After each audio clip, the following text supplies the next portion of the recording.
This is Jack Moelmann, and today is the 2nd of July 2013. We're at the J.W. Marriott Hotel in Atlanta, Georgia, as part of the 2013 American Theatre Organ Society Convention. And with us today is an interesting person, as we've been trying to bring you people to see who they are in the theater organ world. His name is Mike Bryant. He currently calls home around the Portland, Oregon area, and his current job with ATOS is the editor of the Theatre Organ Journal. So, and he performs. Well, we're going to let him tell what he does and how he does it. So, welcome, Mike. Thank you, Jack.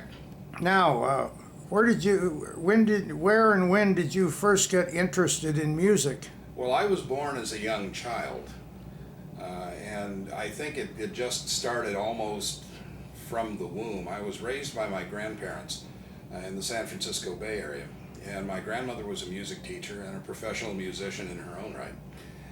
And we always had at least one organ and one piano in the house, so I grew up listening to those instruments, her students, her practicing, and I was always tagging along whenever there was anything musical going on outside the house. So I really feel as though the interest was always there. It just took some people to kind of nudge me and develop it.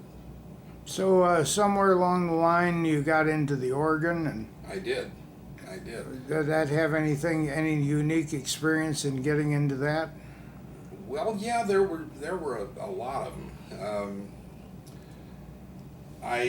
I started taking piano lessons, I think, like most kids do, and my grandmother was a big believer that you never try to teach your own family. It just doesn't work. So I was taught by another teacher, and she said, you know, you got these organs at home, why don't you consider taking that up as well? And I thought, well, okay. And I did. I started playing the organ and actually getting instruction when I could just barely reach the pedals. And I think the first time I played an organ in public was accompanying the junior choir when I was about 8 or 9 years old in the little Methodist church in Lafayette, California, where we lived. And that organ, Jim Riggs tells me, has a nice set of Wurlitzer diaphones in it, so I guess that's the first time I had a chance to play anything Wurlitzer. But my first real hands-on experience with a theater organ was when my grandmother was on a church committee looking for a new organ for the church, and there was an organ builder firm called Swain and Cates in the San Francisco area. And somehow we wound up at, I don't remember if it was Swain or Cates' home up in the Oakland Hills, but he had a little Wurlitzer, two-manual Wurlitzer, a small one, and I got a chance to play that. And so that was really the first time I played a theater organ, but at that time I really didn't understand what a theater organ was. It was a long time after that before I really got into it. Well, do you consider yourself a concert organist, or where do you fit in the hierarchy of musicians? I would say that I am a competent player. I will tell you that I'm no A-list player. I have never claimed to be. I never will be. I have fun doing it. People keep saying, do you have a CD out? And I keep thinking, why in the name of God would you want to buy a CD of me? So the answer is no, I don't consider myself a concert performer, although I will take the money. Sure. Where would you like to play that, you know, some organ that you haven't? What do you aspire to do? You know, I've had the opportunity to play so many great organs around the country, and a lot of the access to them was through people that I knew, and I was fortunate that they were in a position to be able to facilitate that access. I haven't really thought about it. I think I have no idea. Okay, that's No, fair. it's a great question. I hadn't anticipated it, and I really don't know. A good question I ask the professional, the A team, if you will, the A-list people is, what is the worst experience you ever had in playing a sort of a public performance for your chapter meeting or whatever it is? The worst experience that you hope it never happens again. You don't have to name the place or the time, but if you want to, go ahead. Oh, I will. I will name it. And it actually was just last December. I was playing for the Puget Sound Theatre Organ Society. And they have a very nice little 8-rank Wurlitzer in a social hall in North Seattle. And my opener was a lullaby medley, but it was not designed to put you to sleep. It was designed to wake you up. So it consisted of a jazz version of Lullaby of the Leaves, and then we went to Lullaby of Broadway, and then Lullaby of Birdland to wrap it up. And somehow I wound up in the wrong key in Lullaby of Birdland, and I couldn't figure out how to cleanly get back to the key I needed to be in. And so after a couple of abortive attempts, I said, well, we may come back and try this again later, or we may not. So the next number is going to be, and so on. You know, everybody has those minutes where, you know, your colleagues and your friends will sit in the front row and you'll hear, oops, you know. And we've all done it, and that was a huge oops moment. I've always said if you make a mistake, you call it an arrangement. Well, you know, Tom Hazelton told me when we were both kids, he says, you know, when you make a mistake the first time through, you always try to make the same mistake the second time through in the same place, and then people think it's just how you arrange the note. Yeah, then it sounds like it belongs. It does. It does. Well, that was too far gone. That was too far gone. Now, professionally, what do you do? I am professionally more or less retired. I spent a number of years in the corporate IT world. In years past, I've done everything from business management to business ownership, software development. Today I do a fair amount of organ work, you know, pipe organ service with some other folks, and repairs and rebuilds, and I do quite a bit of Uniflex relay work, and a lot of integration of Uniflex and helped work virtual pipe organ stuff, and there's quite a market developing for that. Seems to be increasing all the time. It does. It does. The biggest project that I've got going right now is a project down in Texas that is adding 31 ranks of theater via Hauptwerk to 100 ranks of classical pipes and another 60 ranks of Alborn Galanti samples on a multi-console environment. We'll have 2 consoles playing by the end of the month, and the third console is going to take a rebuild, so that'll be a ways out. But that's probably the biggest one. Now, in addition to that, you serve on the ATOS staff as the editor of the Theatre Organ Journal. I do. How do you like that? It's wonderful. It's you know, it's a great opportunity to try and help ATOS build the enthusiasm through the membership by giving them what we hope is a very high quality publication.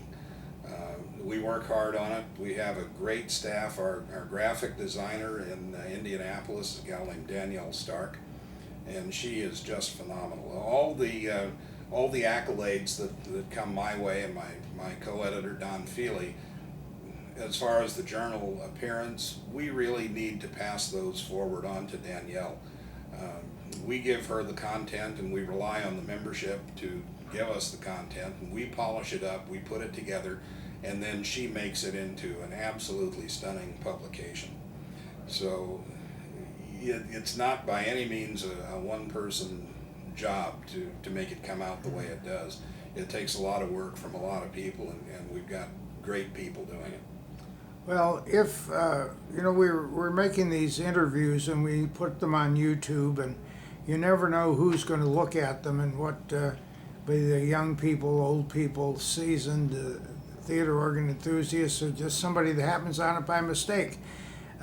What would be your message to somebody that just happened on this about getting into the field of music, the field of theater organ, even in the electronics of music, journal editing, that sort of thing? What would be your message to young people these days? I would say the first thing is go find some place that's going to do a silent film with live theater organ accompaniment and just give it a chance. I think, as people have pointed out, that really is the first thing that the organ really came into its own around the theater organ. And when talkies came in, there was, of course, a big drop in the usefulness of the organs. And we've had a couple of resurgences since then. We've had George Wright and the advent of stereophonic reproducing equipment for homes.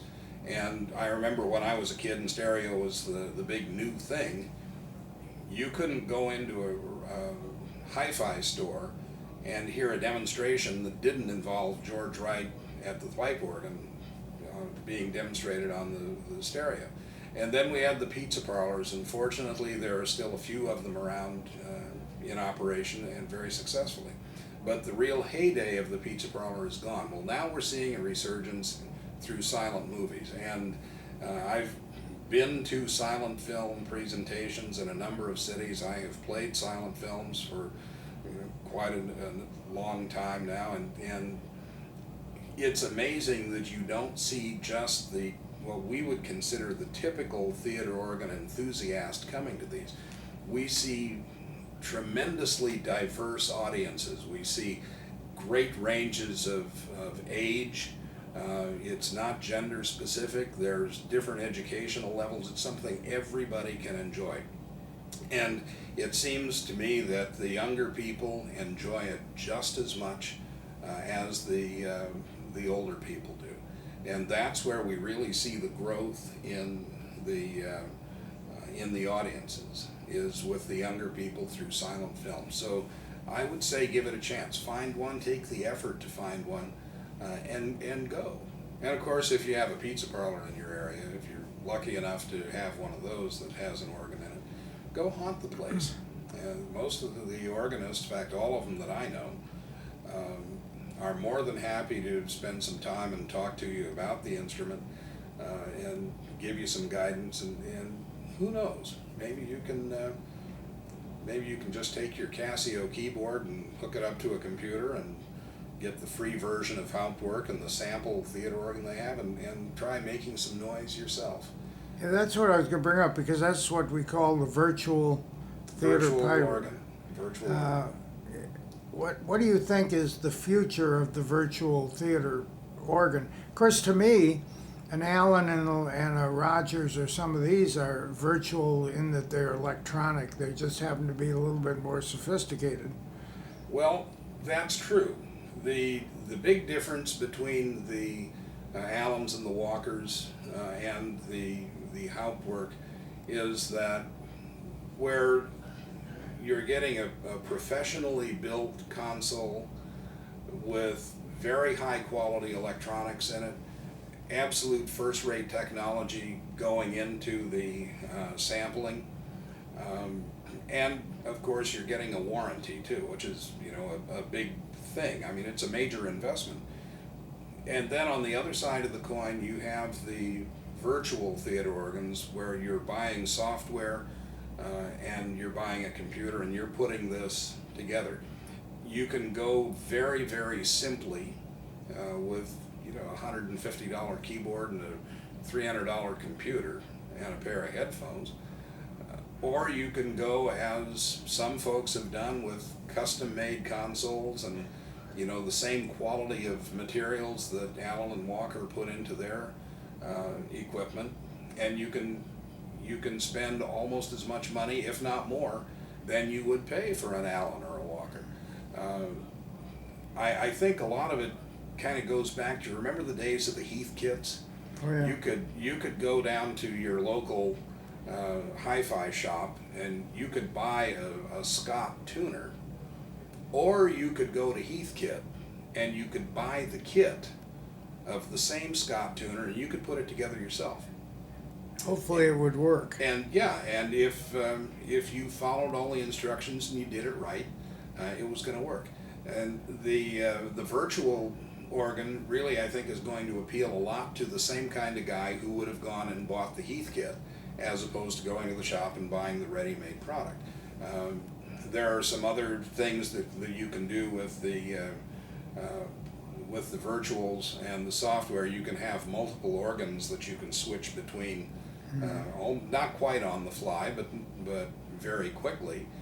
That's something that's a little more difficult to do on the commercially made instruments.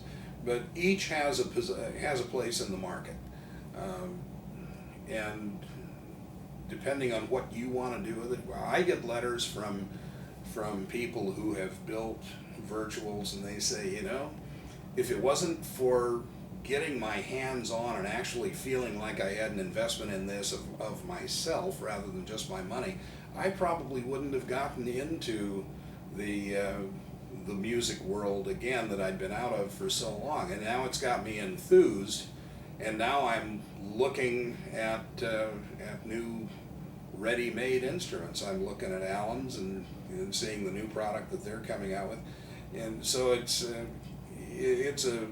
path that you can go down as far as you want, and as far as your budget will take you. Well, we thank you, Mike, for taking your time on the today being the 2nd of July 2013. It's still the 2nd, isn't it? It really is. We're going to be the 3rd here in another hour or so. And we're here as part of the Theatre Organ Convention. And, well, we'll give you the last word. This is Jack Moelmann, by the way, and I'll sign off and let Mike have the last word. Well, here's what I'm going to do for the last word. Jack's had this thing pointed at me for the last 20 or 30 minutes. So now we're going to get something of Jack to put in the journal. So that's the last word. Okay. Thanks, Jack. Thank you, Mike.